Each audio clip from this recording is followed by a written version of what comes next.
Hey everyone. So in this video, I will show you how I make a study because I realized that I was not painting good reflections like a couple of days ago. So I just took these two photos and I put them in PureRef. I don't know if you know this software, like PureRef is for free and it's pretty cool. When you have the image, you can just go ahead, like let's say that you want to paint this car, like the one I'm going to paint, and pressing C in the keyboard.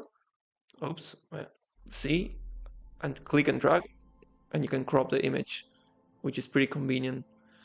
Um, yeah, so you only focus on the things you want.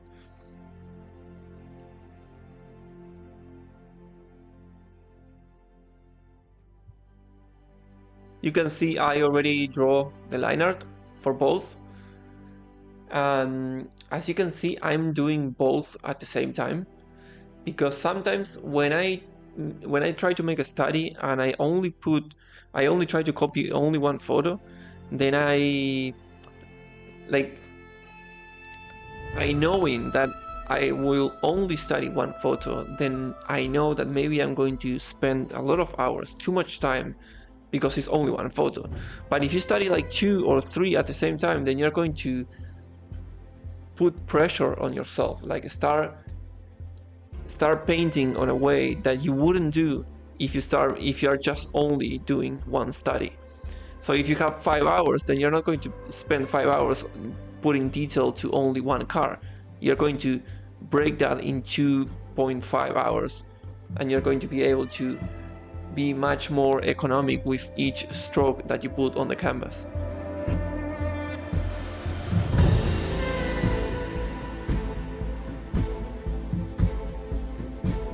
You can see how sometimes, like when I try to paint reflections on the car, first I make one stroke, and once I'm happy with that, then I will just paint like a second stroke just to make it look more natural, like more sketchy, like I did with those lights on the car. Like I made one and then I made a second one with a different color, so it's more the color is more dynamic. And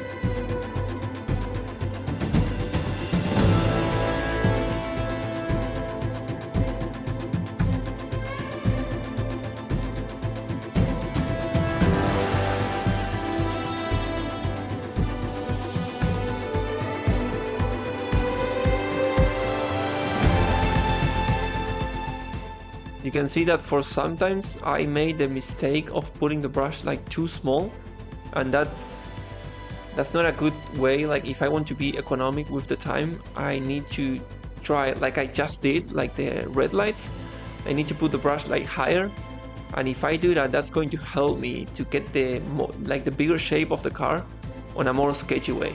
The more small the brush your brush is, the more like the less sketchy painterly feel is going to have. I mean, you can still make your brush smaller, but it's not going to be the same unless you know how to do it, like, it can be tricky.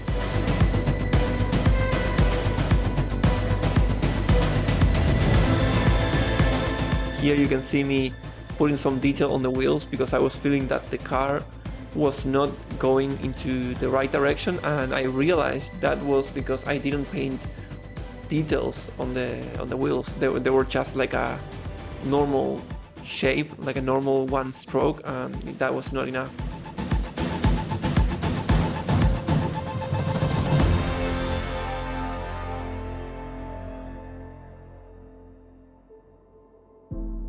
Here also trying to add more dark areas below the car because it was looking too.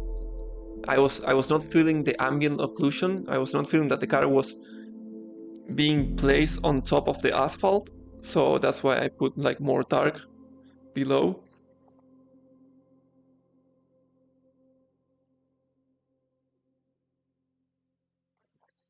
And you can see how on the color wheel I'm constantly changing the colors from one side to another one. Like I don't try to copy the color of the photo 100%. I just like go with the flow. If the photo is completely gray, like let's say, I don't know, blue or cyan gray, like desaturate blue or cyan, it's okay if you just put like a saturated green or saturated red, orange. You don't need to be a slave of the photo. Just go ahead, trust in yourself, and if you keep painting, if you keep adding details, and if you keep taking care about the values, because sometimes it's not about the color, it's more about the values.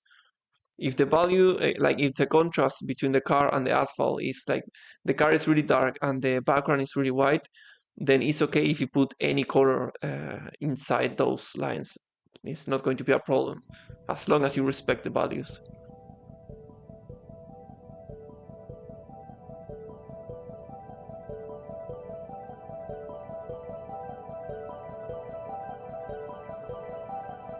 You can see how I struggle with the reflections on the window of that car. That was so difficult, and actually I don't think I did it quite nice, but you know how this is. Like it's just practice, practice, practice, and trying to make it better every time. With every study, just trying to make it look much more better.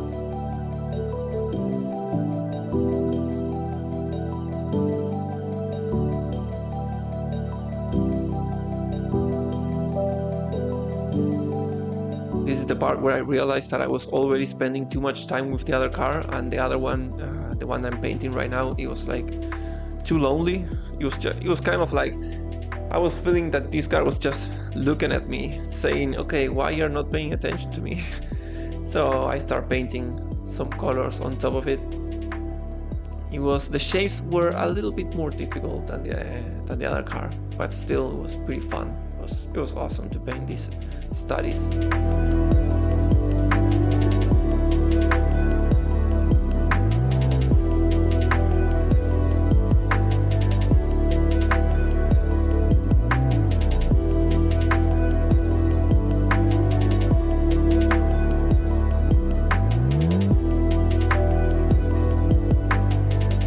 Sometimes if you don't know how to paint something from imagination or draw from imagination, like the best thing you can do is just do some studies, like 2, 3, take your time. Like also, like I said before, try to make these studies at the same time. Like my advice would be to draw first the line arts. Like if it's 3 photos, okay, 3 line arts for each photo, and then you start painting each one of those at the same time.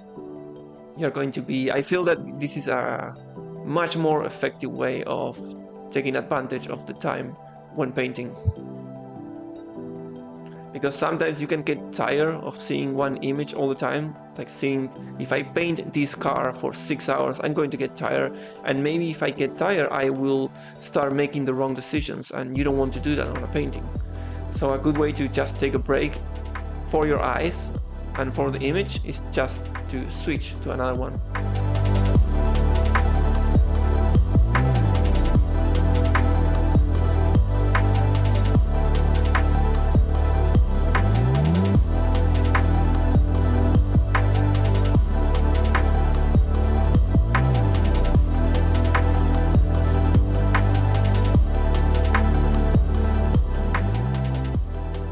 Most of the time I'm just using a round brush, which I distorted the shape to make it look like more like a elliptical shape.